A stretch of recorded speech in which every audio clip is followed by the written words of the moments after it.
So good morning, just wanted to give a quick update around the Mossy's mini allotment. It's my third video, so I said today I'd go back over really the first video and give an update to how things are looking since I did that one.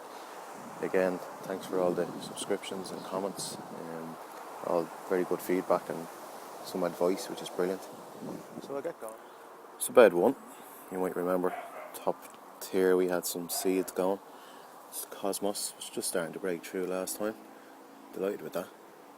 Going to actually start doing a few more flower seeds based on this, and I think at this stage looks like it's about time to start getting them into little pots. So that'll be one of the jobs on the list for today. This one here is Livingston Daisies, and I think this is a classic case of always read the instructions before you plant them. So I put the seeds in my wisdom, decided to cover the top with vermiculite, and as you can see, nothing much. But then when you do read the packet, what it says is just put them in and don't cover them with anything. And as you can see, where there is no vermiculite, we have some growth. So I don't expect much from that, and I'll just take it as a lesson learned for next time. Moving down then, we had the corn. So this corn was actually just bought in small plants. They were mixed up in one tray from one of the garden centres, and retrospectively I think I broke all the rules because I split up the roots and probably didn't handle them too well. But I think it shows that they're probably more robust than I give them credit for. That might come back to bite me. But today what I will do is I'm planning to get them out, and even worst case I'm going to put some fleece on them. And as I said in the first video, I'm going to companion plant them on one of the small beds with some lettuce. So I've seen it on a video basically as the lettuce grows with the corn. The lettuce should be finished by the time the corn is too big, i.e. blocking out the sun for the lettuce. And then bottom tray here is the peas. I think these have gone from hero to zero. I think they're still looking well, but one thing I noticed a couple of days ago is this slight death on the bottom. So they're looking a bit weak on the bottom. So I'm definitely going to get them in today. If anyone has any ideas, I think it could be just a cold. At first I might have thought it was some sort of disease, but hopefully not. As I say, I'm still going to get them in today, and we'll see how they go. But they're strong enough, good root ball on them, so we'll take it from there. And then finally on the bottom I just have some more flower, small bulbs. We'll just leave them over the next few weeks. So that's the first tent. You might notice on the start I actually got my little contraption from the internet to hold it on the tripod, so hopefully some of the video at least will be a bit more steady. Holding it by hand at the moment. Fascinating really, £3. I was wondering why it took so long, and then when I arrived I realised it was actually after coming from China. That's why I ordered it from the UK site. So they managed to make it and ship it from China for £3, which is pretty amazing really. So I'll move on to the little greenhouse number 2. This is greenhouse number 2, that's that little plush that I was using. So again, a bit breezy, but you can see we have purple cauliflower, which really have shot off. So I'm going to get them in because they're really starting to get a bit leggy and fall over. It's a dwarf French bean actually. I don't know what's going on. You can see some of them have done alright and some of them made. I don't know whether that's because slugs got the top of them or not. Some other people have the same problem. Maybe if anyone has any ideas. It's the second sown of beetroot starting to come through there on the right. They're what's called outdoor cucumber. I think they're the spiky variety. So we'll leave them for a little while and get them in maybe next week. We've got the dwarf beans, the dwarf broad bean, and then the dwarf French bean. Looking good. There's the climbing beans there. I think they could go in as well. And then at the back, doing really well. I think those styrofoam boxes are pretty good. It's sprouts and turnips. So they were the second sowing of turnips because I had issues with the other one and they've flown. So I think between that and the ones in the back tent, I'm going to probably get them in as well. Pretty tight.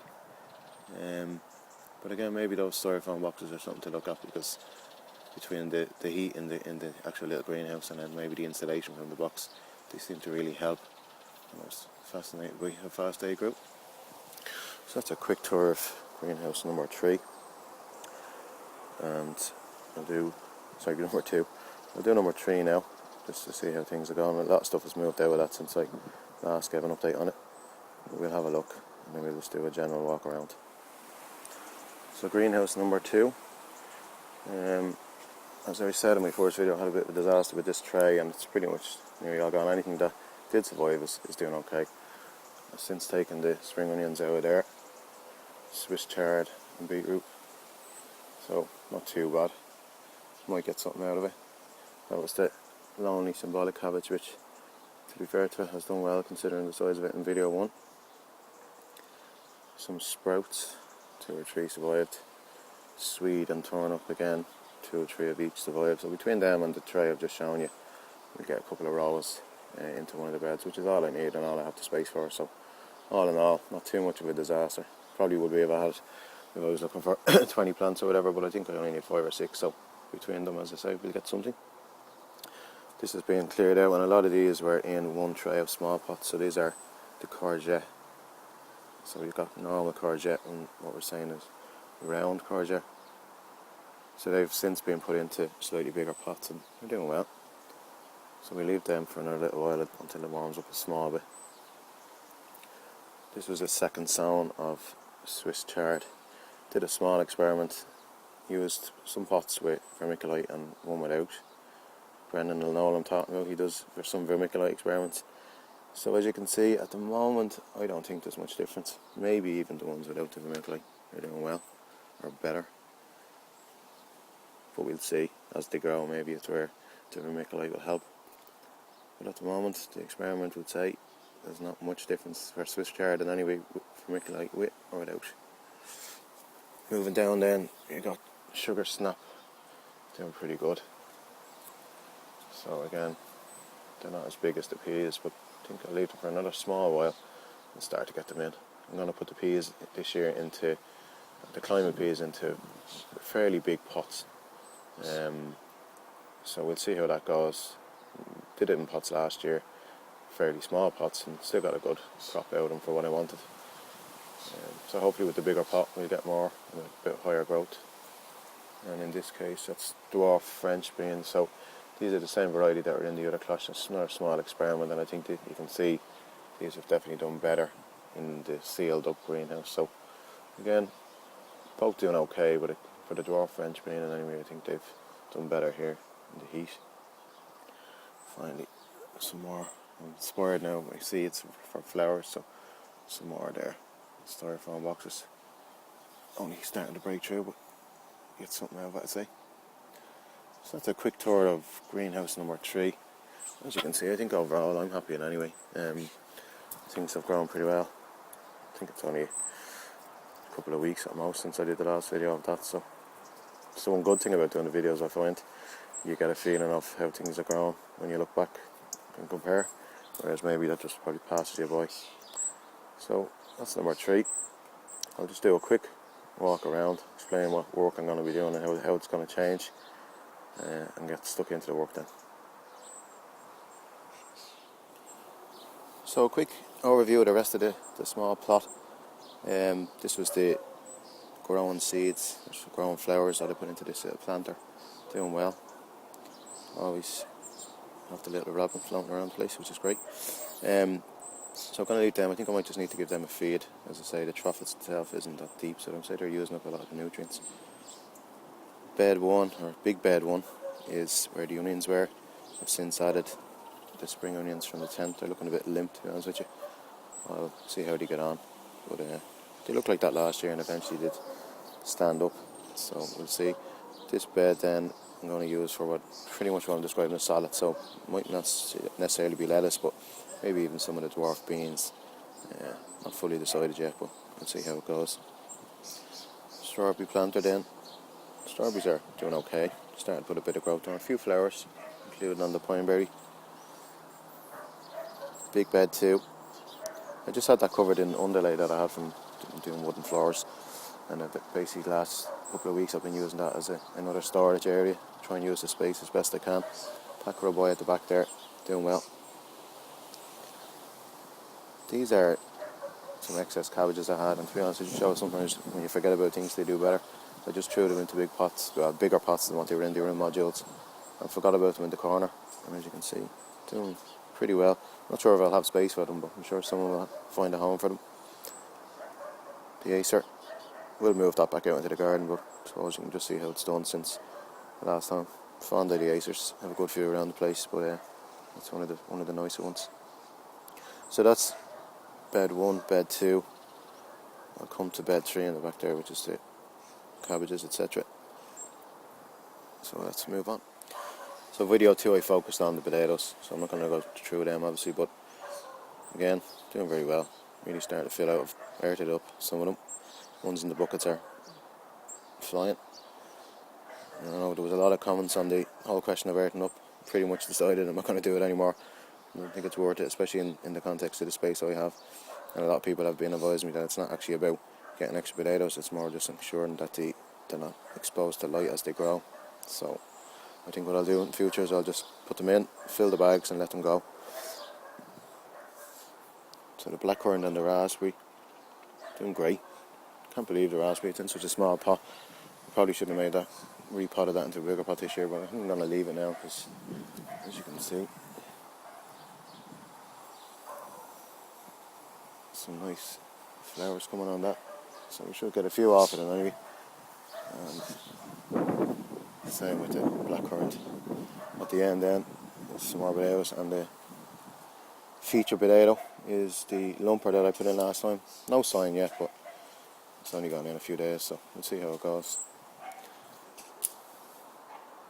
Should just move on to the 2 small beds, the salad beds. So in salad bed number 1, I've since planted some seed. So try and zoom in and see. So this is just the sort of like a salad mix, cut and come.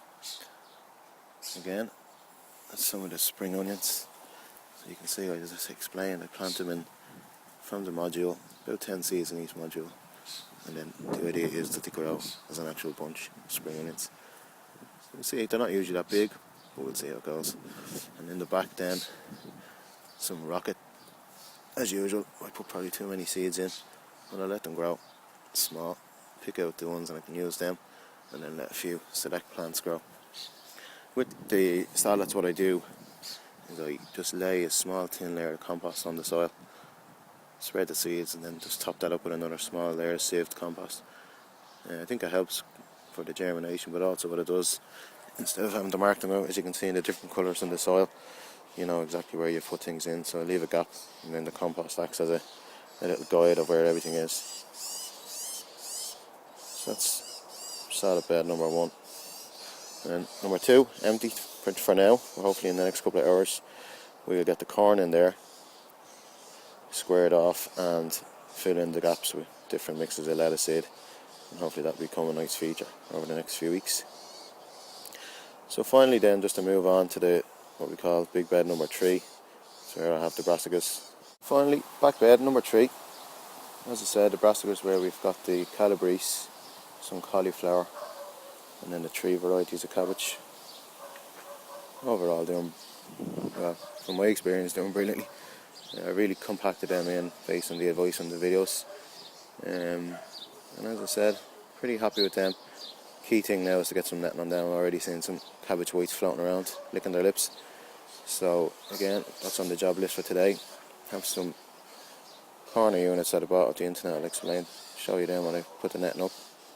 Worked out great value compared to the ones that I was looking at in the bigger garden centres, about 40p each. So as I said, I'll cover that in the next video when I give an update on the work that's been done. So overall, that's the beds. And happy enough with progress considering the temperatures we've been having. It just reminds me, I might just quickly show you the peonies. Peonies are always, in my opinion, a good indication of how the weather is doing. So let's have a quick look at them before we finish. So these are the peonies. I just wanted to show you these because, as anyone will know who grows them, they're usually out and on the ground at this stage. And as you can see, we're just coming into June and they're just starting to show. So I think a good indication. You wouldn't need the weather forecast to show you what the weather's been like over the last few weeks relative to other years. But I suppose in one way it just means extend the colour out into June rather than being on the grass. So that's it for now. Hope you enjoyed the update. Gonna do a bit of work now, get some of those plants out into the ground. Overall things doing well. So next update, hopefully I can show you the work that I've done. Thanks for watching. Slán.